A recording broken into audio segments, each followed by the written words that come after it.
something that might interest you.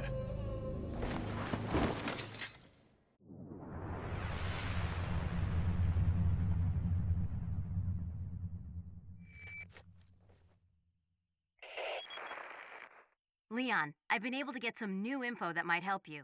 Fill me in. Apparently, there's a religious cult group involved. They're called the Los Illuminados. Los Illuminados. That's a mouthful. Anyway, I had an unexpected run-in with the big cheese of this village. But you're okay, right? Yeah, but he could have killed me, but he let me live. And he mentioned something about me carrying the same blood as them. Whatever that means. Carry the same blood. Huh. Interesting. Anyway, there are more important things than solving riddles right now. You're right. Hurry and find that church, Leon. Et yo tout le monde, c'est San. Aujourd'hui on se retrouve pour la suite de notre walkthrough de Resident Evil 4 sur PlayStation 3. On commence tout simplement par récupérer cette herbe verte qui est située dans ce placard. On va se retourner et je vais vous laisser apprécier la cinématique bonus qu'on a en ouvrant cette porte.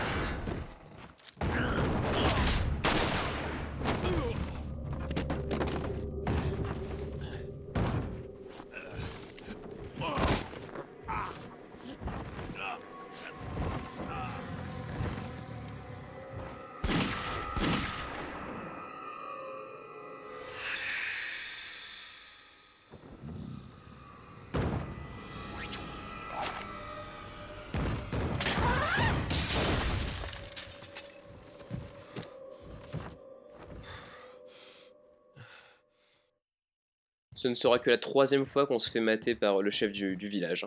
On a une lettre ici. Note du chef. Comme l'a ordonné Lord Sadler, j'ai emprisonné l'agent. On ne l'a pas tué. Pourquoi? Je n'ai aucune idée des intentions du Lord. Je pense qu'il aurait mieux fallu les séparer au lieu de les laisser ensemble comme ça. Je ne crois pas que Louis ferait confiance à un inconnu, mais s'il venait à collaborer, la situation pourrait devenir délicate. Si un troisième groupe est impliqué dans tout ceci, je ne pense pas que ce groupe laisserait passer une telle aubaine. Peut-être s'agit-il d'une ruse de Lord Sadler qui consiste à nous rendre vulnérables pour que ce groupe se dévoile, si tant qu'il existe. C'est peu probable, mais si le traître est déjà parmi nous, notre plan risque d'en pâtir. Le Lord doit estimer qu'il est justifié de prendre ce risque si on réussit ainsi à arrêter l'ennemi. Quoi qu'il en soit, sa décision est prise, nous devons lui faire confiance. Donc c'est vraiment des gros toutous. Tous les gens du village font confiance à Lord Sadler, donc qui est le méchant, hein, le grand méchant qu'on a vu dans la cinématique début du dernier épisode, hein, je vous rappelle. Le grand monsieur, c'était Lord Sadler. Donc, on descend dans cette maison via l'escalier, et ici, dans les toilettes, on a un mec, voilà, plutôt insignifiant, qui peut nous dropper des sous. Lui, je vous rappelle que tous les ennemis peuvent nous dropper des sous, des munitions, etc. Bon, encore une fois, c'est très aléatoire, il ne m'a rien droppé, ce qui est un peu dommage. Alors ici, j'ai une grenade un peu en bonus, enfin une grenade qui me restait, quoi. Du coup, je l'ai utilisée directement ici, puisqu'on a une tronçonneuse, encore une fois. Même modèle de tronçonneuse qu'on avait dans le village. On en avait aussi une dans le village. Évidemment, la tronçonneuse, le plus pratique, c'est de lui mettre un coup de shotgun. Le shotgun va la mettre par terre. Ensuite, vous reculez un petit coup, vous lui en remettez un. Et pendant ce temps, bah, le plus pratique, c'est de l'attaquer au couteau. Puisque vous ne perdez aucune munition comme ça. Après, vous pouvez très bien lui taper dessus, enfin, tirer des balles dans la tête. Hein. Avec votre pistolet, ça marche très bien aussi. Donc, tout simplement, j'ai utilisé que 3 cartouches de shotgun, ou 4, je sais plus, non, 3 je crois. Donc c'est quand même assez worth it de la tuer comme ça. On va re-rentrer dans la maison, puisque je n'ai pas récupéré tous les objets qu'il y avait dedans. Déjà ici, il y a une grenade incendiaire à récupérer, qui est très utile, enfin vous comprendrez pourquoi. On va en récupérer beaucoup pendant tout le village, mais en fait on en a surtout besoin pour battre un boss à la fin. À la fin du village, je vous montrerai une technique un petit peu sympa pour battre ce boss. Un boss sinon qui est assez compliqué sans cette technique là. Moi j'ai une technique particulière pour le battre, qui consiste à utiliser 5 grenades incendiaires. Donc vous verrez ça quand on y sera, ce sera dans la partie 7 je crois, si je dis pas de bêtises. À la fin de la partie 7 nous aurons un boss. Alors ici faire gaffe, parce que si vous vous approchez de cette maison, dans cette petite cabane là, on a une nana qui va sortir avec un couteau, puis elle, pas de sommation, elle arrive, elle nous met directement un coup, qui est pas très sympa. Alors il faut savoir que si vous tapez dans la tête des ennemis, ils vont être un petit peu chancelants, Et là on peut leur mettre un coup de pied comme ça. C'est pratique, et si vous avez un gros tas d'ennemis, ça peut aussi vous permettre de faire un petit peu le nettoyage et d'en foutre quelques-uns loin de vous. En tout cas celui que vous allez taper va se retrouver à terre. C'est très pratique, donc du coup si vous êtes un petit peu entouré d'ennemis, évidemment s'il n'y a pas une tronçonneuse dans le coin, parce que la tronçonneuse, si elle vous voit, elle vous touche un coup, vous mourrez, parce qu'elle va vous décapiter. Donc dans le four ici on peut récupérer un œuf de poule. C'est très aléatoire, hein. Ça peut être soit un œuf de poule blanc, soit un brun, soit un doré. C'est-à-dire que le blanc restaure un petit peu de vie, le brun encore plus, et le doré restaure toute la vie. Bien sûr c'est de plus en plus random de récupérer un œuf doré, parce que c'est quand même un des objets les plus pétés du jeu, puisque ça prend que un slot d'inventaire et ça vous restaure toute votre vie. Donc ici une herbe rouge dans la petite caisse. Donc oui, je disais, si vous êtes entouré de beaucoup d'ennemis, qu'il n'y a pas de chainsaw à côté de vous, vous pouvez très bien mettre un headshot et donner un coup de pied. Ça va vous permettre de faire le tri entre guillemets dans tous les ennemis que vous avez autour de vous, ce qui est très très pratique. Voilà, là par exemple, je l'ai fait. J'aurais pu lui mettre un coup de pied aussi. Attendez, voilà, que les ennemis soient autour de vous. Lui par contre il a eu beaucoup de chance de lancer sa feu, surtout que en fait voilà, de base il la rate, hein, comme il vient de le faire. Le truc étant que il l'a lancé et j'ai ensuite bougé, donc il était censé à la base rater son tir, ce qui est un peu chiant, donc, du coup j'ai bougé et je me suis pris son tir. Pas bien grave, hein, pour le moment on a pas mal de soins, donc c'est pas trop un problème. Donc on continue évidemment à détruire des têtes, etc. Et il faut savoir que si vous mettez un coup de couteau dans la tête, ça compte quand même comme un tir dans la tête. Donc vous pouvez en soi mettre un coup de pied aussi. C'est un petit peu plus rare quand même de réussir un coup de couteau dans la tête, puisque souvent l'ennemi, si vous êtes assez près pour lui mettre un coup de couteau dans la tête, vous avez peu de chances de lui mettre le coup sans que lui puisse vous toucher. Ça arrive quand même, mais c'est assez rare. Donc on va revenir ici dans cette partie du village. Donc il s'agit de la partie tout en haut du village, hein, par laquelle on était arrivé, non pas par laquelle on était arrivé, mais vers laquelle on avait récupéré une grenade aveuglante la première fois qu'on était venu. Il faut savoir que la porte était fermée, vu qu'on a enlevé une barre en bois, en fait elle était bloquée de l'autre côté, on ne pouvait pas passer dans l'autre zone. On était obligé de finir le chapitre 1, ensuite finir le chapitre 2, enfin 1, 2, pour pouvoir revenir par cette zone là. Et là on se retrouve avec beaucoup de Ganados. Donc les Ganados, ce sont les ennemis de base infectés. Donc ce sont eux, hein, les villageois. Plus tard vous verrez, ce seront des moines. Et encore plus tard d'autres ennemis. Puisque, oui, ça je l'ai pas bien expliqué. Mais dans ce jeu on a 3 zones principales. On a le village, le château et l'île. Il faut savoir que le village, ça va comporter les parties de 1 à 7 à peu près. Et ensuite l'île, le château, ça va comporter des parties de 1 à 15 si je dis pas de bêtises. Et l'île, ça va faire de 16 à 20 à peu près. Donc c'est les 3 grosses zones du jeu, à savoir que dans le village on aura les chapitres 1 et 2, dans le château on aura les chapitres 3 et 4, et dans l'île on aura le dernier chapitre, c'est-à-dire le chapitre 5. Alors ça c'est une petite maison dans laquelle je n'étais pas allé la première fois. Il faut savoir qu'il faut quand même y aller puisqu'on a des sous. Alissal, on dirait qu'il est maculé de sang humain, c'est un peu étrange. En fait ça on peut y aller, cette zone là on peut y aller la première fois qu'on arrive. Je l'ai pas fait parce que j'ai tout simplement oublié. Il faut savoir que quand on revient ici, en fait, on peut revenir et refouiller si jamais on a oublié certaines choses. Donc ça m'a permis de le faire. Alors, on avait quelques villageois, hein, sur le toit. Je ne les ai pas tués parce que ceux-là ne servent pas à grand chose. Ici, on a une petite caisse dans laquelle on peut éventuellement choper des sous. Moi, j'ai rien eu là. Et des munitions de pistolet sur la petite table à côté. Alors ici, prendre votre pistolet et surtout ne pas oublier de tirer dans la lampe, puisque la lampe, en explosant, elle va dropper un trésor. Ici un trésor, une spinelle, qui va pouvoir se revendre 2000 pesetas chez le marchand. On va continuer plus loin, là en fait on est dans le passage secret qui rejoint l'église au village, hein, dont Léon avait parlé, dont Louis avait parlé au début de la dernière vidéo. Donc c'est le but, hein, de cette vidéo, de rejoindre l'église pour délivrer Ashley qui elle est détenue dans une église, hein, il l'avait dit. Par contre là c'est pas précis du tout ce que je fais, merci pour tirer dans le trésor, ce serait bien de le récupérer. On récupère une coiffure élégante, donc il y a un trésor pouvant être vendu 10 000 pesetas chez un marchand. On récupère d'autres spinels, un petit peu d'argent. On va continuer dans ce passage et là on va avoir une cinématique. about something that might interest you.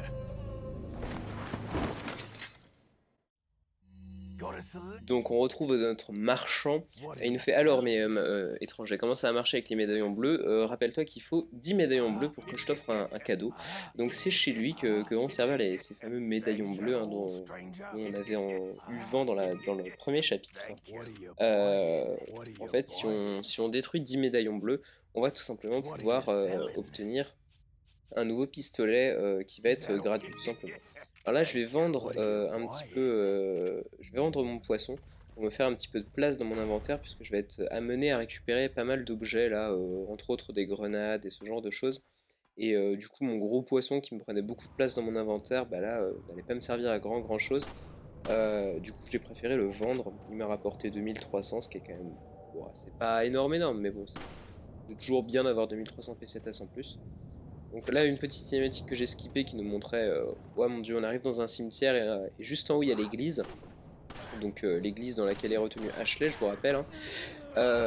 Malheureusement l'église est fermée, donc ça c'est le petit souci, elle est fermée, il y a une énigme, on doit récupérer un objet pour l'ouvrir, une espèce de clé quoi. Mais malheureusement on n'a pas cette clé pour le moment, donc il va nous falloir la trouver pour pouvoir entrer dans l'église et libérer Ashley. Au passage, sur le petit truc des médaillons bleus, il y avait marqué 7 dans la ferme et 8 dans le cimetière. Vu qu'on arrive dans le cimetière, on va enfin pouvoir recommencer notre chasse des médaillons bleus. Donc là, il y en a 8 dans cette zone. En tout, ça fait 15. Et je vous rappelle qu'on a besoin d'en avoir 10 pour avoir notre pistolet bonus chez le marchand. Il est un bon pistolet puisque j'avais dit qu'il y avait combien de pistolets? J'avais dit qu'il y en avait 1, 2, 3, 4. Il y en a 4 dans le jeu. Donc là, on a celui de base, évidemment. On a eu gratuitement au tout début. Ensuite, on en a un qu'on peut acheter à partir de longtemps. On peut l'acheter genre dans deux vidéos. On pourra acheter le deuxième pistolet du jeu. Mais par contre, le marchand, en fait, lui, il va pouvoir nous vendre le troisième pistolet du jeu et gratuitement en plus. Donc c'est très important de tirer sur ces médaillons parce qu'on peut de ce fait acheter un très bon pistolet quand même. Donc on détruit les ennemis qu'il y a là, bon, on peut se servir de la dynamite, tirer dessus pour détruire les autres ennemis. Bon, là je vais pas forcément utiliser la dynamite, enfin si je l'ai quand même utilisé un petit peu pour tuer les deux ennemis qui étaient au sol. Donc là, on tire sur notre 11e médaillon. Donc à partir de maintenant, on peut aller chercher notre pistolet chez le marchand. Il y en a un plus loin dans le chapitre. C'est pour ça que je ne retourne pas le chercher maintenant. On pourrait pourtant. Là, on fait gaffe parce qu'on a un mec avec une dynamite. Donc il lui va me faire un sale coup parce que voilà, j'avais plus de munitions. Donc il m'a lancé cette dynamite et ça m'a explosé. Encore une fois, si on est dans le vert et qu'on se reçoit une dynamite, ça ne va pas nous faire de gros dégâts, ça va juste nous mettre au minimum de notre vie et on aura juste à se soigner au maximum. Alors ici on a encore un médaillon qui se situe juste là-haut et au passage si vous faites triangle et que vous affichez la carte, on peut les voir, c'est des petits points bleus sur la carte. Et là une petite énigme, alors il faut faire tourner le cadran de 4, ensuite de nouveau de 4, ensuite de nouveau de 4, ensuite de nouveau de 4 pour atteindre le M, ensuite de 3, de nouveau de 3, encore de 3, encore de 3 pour atteindre le Z, et enfin encore de 3 pour atteindre le V. Et tout simplement, ces 3 insignes, donc Z, M et V, ouvrent le truc et nous permettent de prendre l'œil de chat vert. Alors pourquoi est-ce que c'est important de le faire dans cet ordre-là? D'abord, je vais vous laisser la cinématique et on en parle après. Leon, have you reached the church yet? Well, yeah, sort of. Leon, did I mention not to take the scenic route? At any rate, Ashley's probably inside that structure. Rescue her, hurry! Moi j'aime pas Unigan, il est quand même très agressif dans ce qu'elle dit. Donc, oui, le coup des M, V et Z là, en gros on a dans le village, enfin non, dans le village, dans le cimetière, si on regarde, on a plusieurs tombes. Et en fait, on a en tout 3 paires de tombes, entre guillemets. C'est-à-dire qu'on a 3 fois 2 tombes qui sont accolées. Et en fait, c'est des jumeaux qui sont morts. Et voilà, en fait, on les a enterrés comme ça, on a mis les mêmes initiales au-dessus. Et en fait, ils nous disent quelque chose, un truc avec des jumeaux, en fait, quand on arrive vers l'œil de chat vert. Et en fait, il faut tout simplement allumer les tombes, enfin les symboles des tombes des jumeaux, tout simplement, pour obtenir l'œil. C'est pas très compliqué. Fermeture de l'église. En ce qui concerne les deux fugitifs, le plus urgent est de capturer Louis. Le cas de l'agent américain peut attendre. Ce que Louis nous a volé est bien plus important que la fille. Si on ne le récupère pas, la fille ne servira à rien. Nous devons remettre la main dessus pour mener notre projet à bien. Si l'objet tombe entre de mauvaises mains, le sort du monde pourrait être très différent de ce qu'envisageait Lord Sadler. Nous devons à tout prix l'empêcher. Quoi qu'il en soit, on ne va pas laisser la fille partir. Pour que l'agent ne puisse pas la délivrer, j'ai verrouillé la porte de l'église où elle est retenue prisonnière. Ceux qui veulent entrer dans l'église doivent obtenir l'autorisation de Lord Sadler. Il y a une clé derrière le lac, mais il ne devrait pas y avoir de risque. Le Del Lago a été réveillé par le Lord et personne ne peut traverser le lac. De plus, notre sang coule dans les veines de l'agent. Tôt ou tard, il sera l'un des nôtres. Après cela, personne d'autre ne viendra au secours de la fille. Alors oui, on n'a pas bien compris pour le moment ce que c'est, hein, cette histoire de sang qui coulerait dans nos veines et en même temps dans les gens du village. C'est un peu étrange, on reprendra ça par la suite. Alors ça c'était un peu stupide parce que voilà, je me suis retrouvé avec la corde juste devant moi. Et là on va tirer sur le dernier médaillon. Donc les 5 derniers c'est juste pour la forme, hein, de tous les avoir détruits. Plus que pour l'utilité parce que je vous rappelle qu'il en faut que 10. Alors ici on a encore un villageois qui lui encore une fois est très insignifiant puisqu'on a juste à le tuer comme ça et il peut nous toucher, hein, mais c'est vraiment si on est très lent ou pas réactif du tout. Alors on va entrer, on va sortir et changer de zone plutôt. Alors ici on a un tonneau, on va le casser, il n'y a rien dedans. Et là on a plein de corbeaux. Donc soit vous prenez une flash, soit vous prenez une hand grenade, grenade à main, pour tous les détruire. La flash étant très précieuse pour tuer un certain nombre d'ennemis après, mieux les garder, même si là on en récupère une qui est fixe, hein, ce corbeau terroriste a toujours cette grenade sur lui, ce qui est un petit peu étrange, mais bon bref, c'est un jeu, hein, c'est pas grave. Donc oui, c'est un petit peu inutile d'utiliser une flash pour en récupérer une derrière. Vaut mieux utiliser une grenade à main qui, elle, ne nous servira pas beaucoup. Enfin, elles peuvent nous servir, mais bref, voilà. Vous pouvez très bien aussi juste tirer sur le corbeau que vous avez identifié qui a la grenade aveuglante pour juste récupérer l'aveuglante. Bon, après, vous récupérerez pas tous les sous que les corbeaux peuvent nous donner, hein. Donc on va descendre ici, puisque en fait là c'est un petit lieu entre guillemets exclusif, en fait on n'est pas obligé d'y aller, hein. C'est juste pour pouvoir discuter avec un marchand qui se situe juste là. On y reviendra plus tard encore, parce qu'en fait on va revenir par la rivière qui se situe à gauche, plus tard dans la prochaine partie, mais on peut directement parler à ce marchand là maintenant, donc je vais le faire, puisque voilà, il va nous dire bien joué pour les médaillons, etc. Donc d'abord ce qu'on va faire c'est qu'on va vendre notre pistolet pour 4000 pesetas quand on ne l'a pas amélioré, et on va acheter le Punisher, qui est le 3e pistolet du jeu, et que je vais garder jusqu'à la fin du village tout simplement. Donc je fais un petit peu de tri dans mon inventaire, c'est un peu le bordel. Je vais peut-être l'améliorer, je sais plus. Peut-être je vais améliorer une fois la contenance, je crois, voilà. Parce que c'est un petit peu... ça peut paraître utile d'améliorer la contenance de ce pistolet.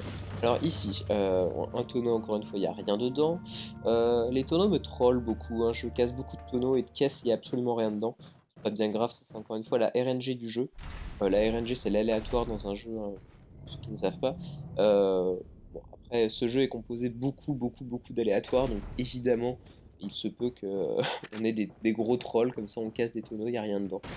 Là par contre, il y a toujours quelque chose dedans quasi, et ça fait 1000 pesetas. On va continuer là, et là on a un canyon. Et rappelez-vous, la dernière fois qu'on avait un canyon, on avait des villageois qui nous avaient poussé une grosse bouboule sur nous. Pour pas changer les bonnes habitudes, là on arrive dans un nouveau canyon, on a de nouveau des villageois qui nous poussent une grosse bouboule sur nous. Donc encore une fois le QTE c'est mâcher carré et à la fin soit une combinaison carré-croix, soit L1 R1. Là j'ai eu carré-croix, je crois que l'autre fois j'avais eu la même chose, je suis même plus sûr. Le Punisher donc est un bon pistolet puisqu'il fait plus de dégâts que le pistolet de base, mais aussi il est très intéressant puisqu'il peut perforer 2 cibles d'affilée. La principale caractéristique de ce pistolet, qui est très intéressant quand vous avez une mêlée, quoi. Vous pouvez tirer sur le premier mec, et en même temps ça va tuer le deuxième. Là, vous avez vu, j'ai tiré sur le gars et ça a détruit la caisse qu'il y a derrière. Il faut savoir par contre que entre guillemets, le problème avec ce pistolet, c'est que si vous tirez sur une caisse et qu'il y a un serpent à l'intérieur de la caisse, malheureusement ça va détruire la caisse, mais ça ne va pas tuer le serpent. C'est un petit peu étrange quand même. Mais bon, ça c'est un bug, enfin je crois que c'est un bug. Malheureusement, on peut pas tellement le résoudre. Donc évidemment, tirer sur la tête, hein, c'est toujours un petit peu plus efficace et du coup, on peut mettre des coups de pied, toujours plus pratique. On va récupérer quelques munitions et il y avait un serpent au passage dans une pièce ici. Faut savoir que dans l'eau de base, on a 3 serpents, plus celui qui était dans la caisse, donc on peut récupérer pas mal d'œufs tout simplement. Pour se refaire un petit peu en santé, ce qui est pas trop mal. Ici, j'ai failli me prendre la dynamite, on fait gaffe quand même, parce que ce genre de truc, bah, si vous êtes dans le rouge, ça vous descend, si vous êtes dans le vert, ça vous descend tout en bas de votre barre de vie. Non, ça vous tue, tout simplement. Donc là, on a un œuf, assez intéressant. Puisqu'en fait il y a un ennemi qui est passé, là il y avait un fil de dynamite aussi, il y a un ennemi qui est passé, il y avait un serpent qui était juste à côté, et l'ennemi s'est fait sauter, et il a aussi fait sauter le serpent par la même occasion. Enfin je vous dis hein, que les ennemis sont un petit peu stupides, un jour je ne mens pas. On récupère bien sûr tout ce que les ennemis peuvent nous dropper, on tue aussi les serpents, parce qu'il y a beaucoup de serpents comme je vous l'ai dit, c'est toujours assez pratique d'avoir des soins. Alors, si je récupère des soins et qu'en même temps je me prends des coups de hache, c'est pas très bien, mais pas grave.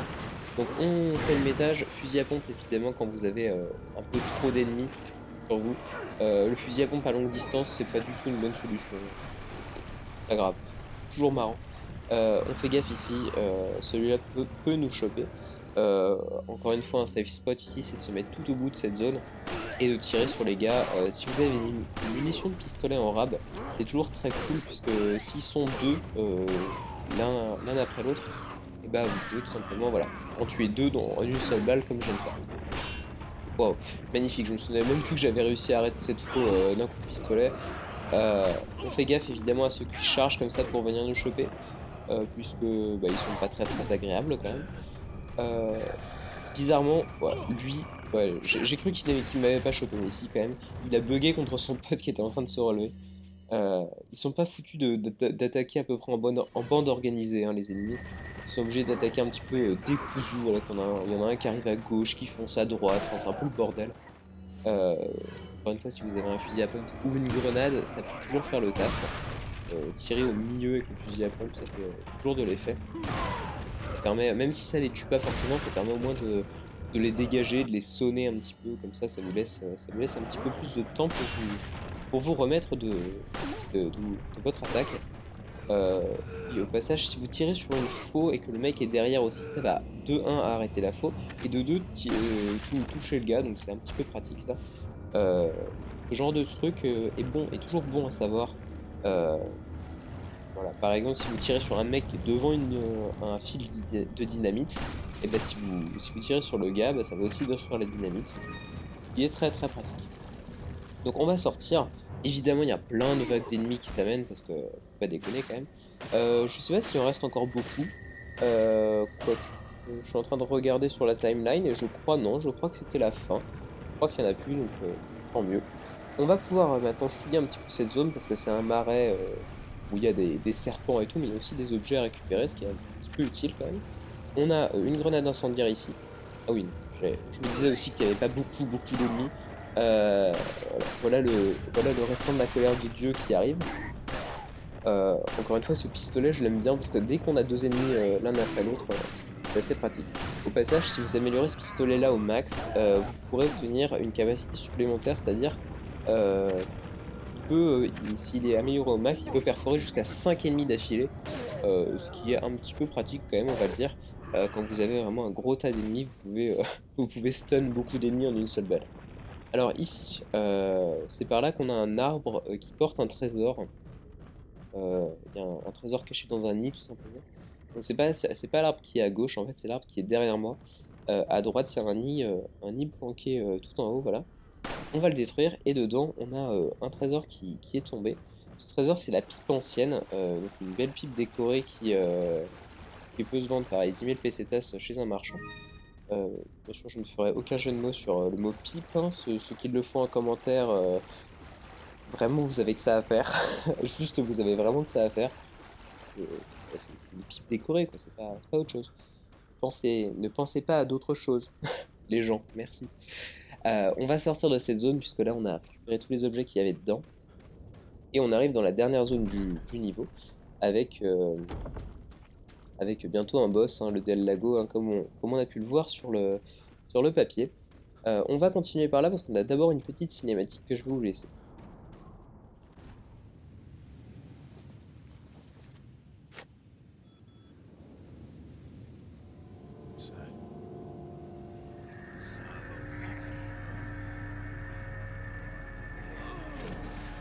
Shit. Vámonos. Ok, ándale.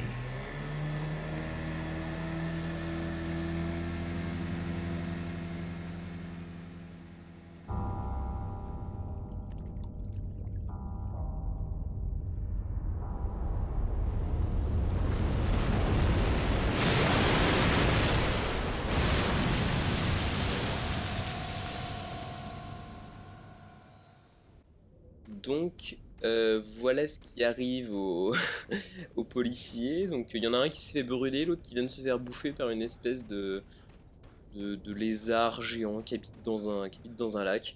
Donc, il s'appelle le Del Lago. Au passage ici on récupère un nouveau trésor, un pendentif orné de perles. Non, une bague ornée de perles, je sais plus, bref. Un truc orné de perles qui se vend encore une fois 10 000 chez un marchand. Oui, donc le boss s'appelle le Del Lago, littéralement celui du lac. Bien, parce que Capcom il se casse vraiment la tête pour chercher des noms de boss, etc. Il y en a un qui s'appelle celui qui vient du lac, plus tard on aura le géant. Enfin bref, voilà. Ils trouvent des noms bien comme il faut, hein, pour leur boss. Ce qui est un petit peu stupide, mais bref, c'est pas grave. Donc ici je fais un petit peu de rangement, voilà, je combine pour faire une herbe jaune plus verte plus rouge. Je vais récupérer mes armes, je vais toutes les recharger. Je vais sauvegarder une petite ellipse, voilà, et on va se retrouver directement dans notre bateau. Puisque le combat va se passer sur le lac, évidemment, c'est un monstre qui vient du lac. Donc forcément le combat se passe sur un lac. On va continuer plus loin sur le lac, et là va y avoir une cinématique.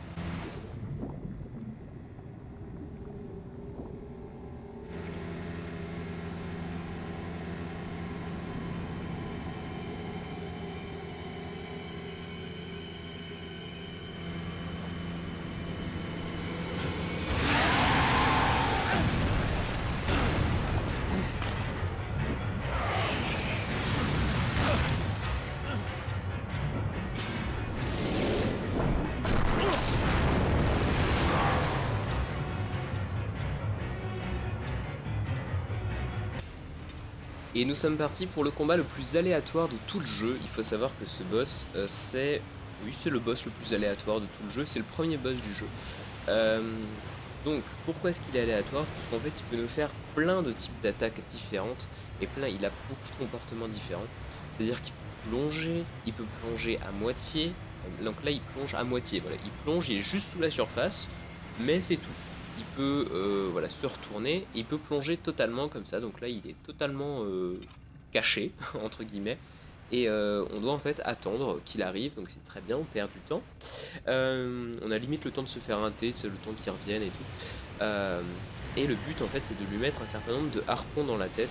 Alors ça dépend, là je joue en normal, donc le nombre de harpons n'est pas fixe, puisqu'il va dépendre du rank que j'ai obtenu, à savoir mieux on joue, plus le rank est élevé, plus la difficulté va être élevée, à savoir les boss vont avoir plus de vie, les ennemis vont être plus résistants, vont mieux viser, etc. Plus le rank est bas, plus c'est l'inverse tout simplement. Donc il faut mettre un certain nombre de harpons, donc là je sais pas combien je lui en ai mis. On peut pas lui faire de critique à ce boss malheureusement. Chaque fois les harpons font le même nombre de dégâts. Donc il replonge, enfin c'est le bordel. Faut juste l'éviter, et éviter surtout les espèces de gros troncs comme ça, parce que dès qu'on se prend un tronc ou qu'on se prend le Del Lago, on tombe dans l'eau, on est obligé de faire un QTE pour revenir sur le bateau, et bien sûr on perd de la vie par-dessus tout. Donc on va le mettre KO tout simplement, parce que là on est quasiment à la fin du fight. Il a quand même beaucoup d'harpons plantés dans sa queue. Il replonge au dernier moment, enfin bref, j'adore ce boss moi. Non, sans déconner, c'est le pire boss du jeu, je crois, un des pires boss du jeu. Donc on va lui mettre son dernier harpon, et je vais vous laisser la cinématique. Il y a un petit côté d'abord, que je vais pas commenter parce que c'est juste marché carré, et ensuite je vais vous laisser la cinématique, on va se retrouver pour les... statistiques de fin de chapitre.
Et donc c'est sur ce malaise de Léon S. Kennedy qu'on va se quitter. La fin du chapitre 1.3 avec 80% de taux de coup but pour 80 au total, belle moyenne.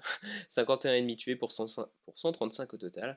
En espérant que vous avez aimé cette vidéo, si c'est le cas, n'hésitez surtout pas à laisser un pouce bleu, un commentaire pour me dire ce que vous en avez pensé.